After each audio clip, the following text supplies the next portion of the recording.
welcome to a new video. I hope you are having an amazing day, and in this video we'll be painting a monochrome blue landscape. So I'm going to quickly tell you which materials I am using just in case you wanted to know. I am using my Winsor & Newton watercolor brushes, my filbert brush in the size 2 for the washes, and then I later go in with my round brush in the sizes 3 and 5, and then my Montmartre watercolor set. So, learning from my last monochrome landscape in purple, if you haven't seen that then it'll be in the card for this video, I thought to make things easier I would make my photo reference black and white. This helps me to see the different tones and the contrast, which is very important when doing any painting, but I think especially when it's monochrome, because you aren't relying on a spectrum of pretty colours. This really guided me in terms of how light to make my washes and the trees. I did choose to simplify things because when you are painting a landscape, there's no need to focus on absolutely everything and have detail on everything. You just want to focus on one specific area. This goes for all landscapes in general, so even though I have not much clue on how to paint landscapes in watercolor, it helps to remind myself the basic tips of landscape painting. So, I did my swatches as I hadn't decided if I was going to use all the blues from my Montmartre set, so I swatched all of them in order from lightest to darkest, which didn't turn out right, obviously, which is a part of the point of doing swatches in the first place, so I swatched them again in the order of how they were set in my palette so I would know which one was which. Then I finally began painting. I did a small wash of where I wanted it to be the lightest, as I wanted to fill this page up with as much blue as possible, and I did the first wash in cerulean blue. While it was still wet, I added a bit of Prussian blue, which I ended up loving so much that it was the main blue I used for this painting. So using a wet on wet technique and brushing it in horizontal strokes. Then I added more Prussian blue, slightly darker, to add some midtones to give me a guide of where my horizon line would be. My foreground will always be darker, so adding more Prussian blue so it is more saturated and therefore darker to the right side, which will be my darkest side.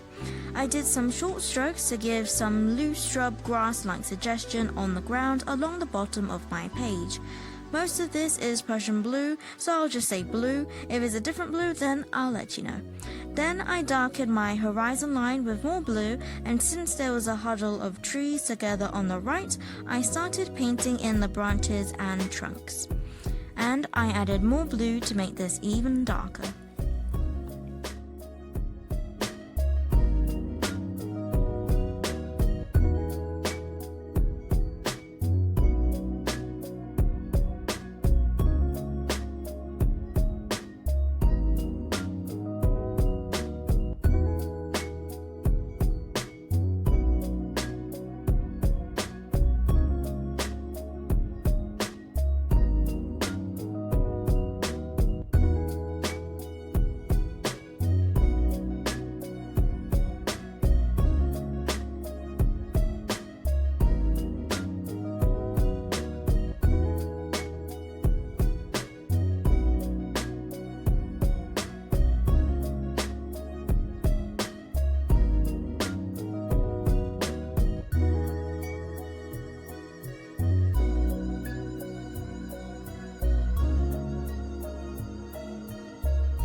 Then I painted in the tree in the foreground, painting only the trunks and branches at this point. I find it easier to pack on the colour when it's still wet, as the pigment will just flow to where it is wet, so you don't have to go over the branches and trunks perfectly.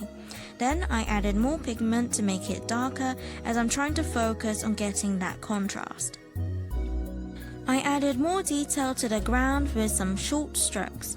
Then I added a little detail to the row of shrubs in the middle ground, and I added a bit of the other blues, cobalt and ultramarine, and I didn't like it, so I got a paper towel and removed it.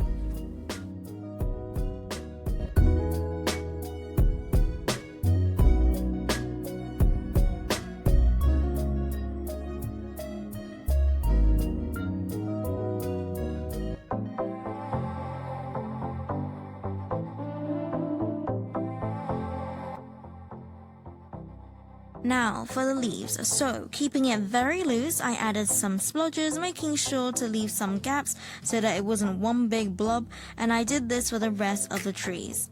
The trees in the background, I made them more faint to give it the illusion of being further away, so fainter and in less detail.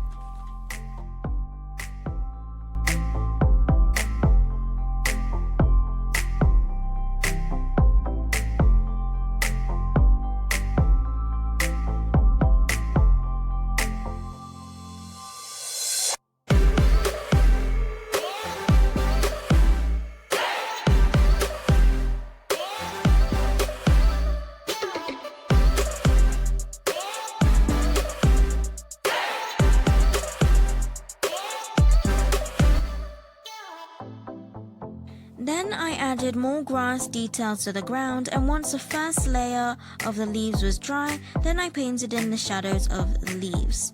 For the tree in the foreground, I wanted this tree to have more detail, so I did some individual leaves, just like how I did in my layered flower painting, and so I did a few layers once it was dry.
I made the tree in the foreground darker and some of the leaves darker, and then we are done. Thank you so much for watching. I really enjoyed these monochrome paintings and learning new things and slowly improving with each painting.